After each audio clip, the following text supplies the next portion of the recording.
কোনো অন্যায় করে আল্লাহ কাছে মাফ চাইলে মাফ করবেন, কিন্তু মানুষকে ওই যে ধাক্কা দিয়েছেন, গালি দিয়েছেন, অধিকার নষ্ট করেছেন, হক মেরেছেন, এগুলো কিন্তু আল্লাহ মাফ করবেন না। সাবধান। এই জন্য নবী করিম সাল্লাল্লাহু আলাইহি ওয়াসাল্লাম বলেছেন, সেদিন আসার আগে মাফ চেয়ে নাও, যেদিন কেউ কাউকে ছাড় দিবে না, কেউ কাউকে ছাড় দিবে না।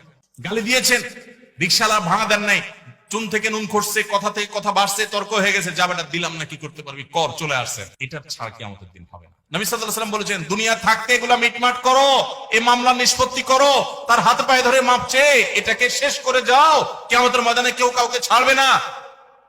অন্য কোনো অন্যায় করেছেন, জেনা হয়ে গেছে, আল্লাহর কাছে মাফ চাইছেন, তওবা করছেন, লজ্জিত হয়েছেন, আর কখনো করেন না, ফিরে আসেন, ইনশাআল্লাহ মাফ করবেন আল্লাহ তাআলা।